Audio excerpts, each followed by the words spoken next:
Okay, let's have a look at this question. It's a bit of trigonometry, a bit of algebra, because we are looking at percentage error.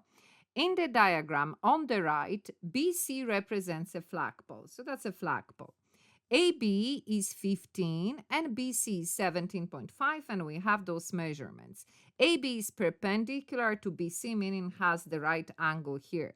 Ali measures the size of angle CAB, so CAB, so this angle here, the angle of elevation of the flagpole. She make a mistake and measures this angle CAB is 52, which is not correct. Okay, so what do we need to do? Work out percentage error in Ali's value of the angle.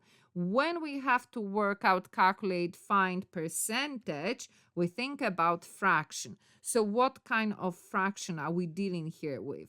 Because this is a percentage error, so when we are talking about an error, we are thinking, well, what is correct, what is not correct? So we can say we consider actual value and then the wrong value or not correct value, however you want to call that. And then we are dividing that by actual value. Why? Because it's the actual that we are comparing it to. Now, in order to not to be bothered which should be first, which one should be second, we can put that in absolute value bracket, basically saying whatever value you are getting here, get me the positive number. That's what I want.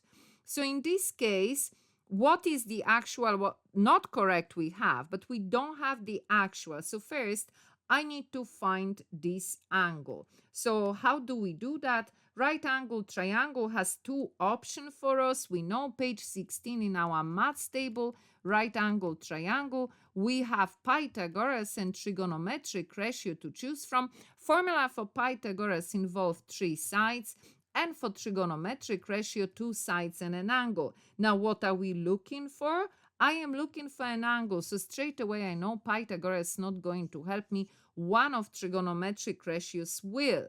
So now that we know the formula, then we put the letters from our table. As you can see it, if you open page 16 in your table, oops, not this side, page 16, where are you?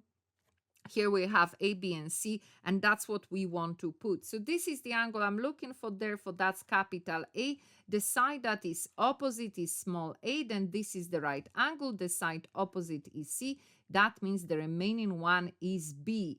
Now, I want to have capital A in my formula. I have small a and I have small b. So these are the elements that I want in the formula. Again, if we go to that page 16 and we look at the 3 ratio, we can see that tan is the one that has all those elements. So tan of A will be A over B. Now we are looking for an angle, so we are moving tan to the other side, therefore become inverse, meaning to the power of -1, and that will give us the angle.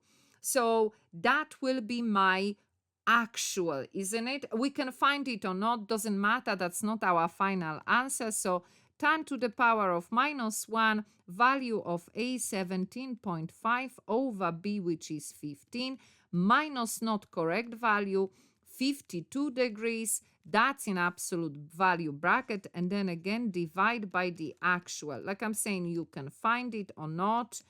The point is that that will give you the values anyway. And when we put that in the calculator, we get a decimal 0.05263, and then to 1 decimal place to change that to percentage, we move that to places or multiply by 100. So 5.3% is the error here.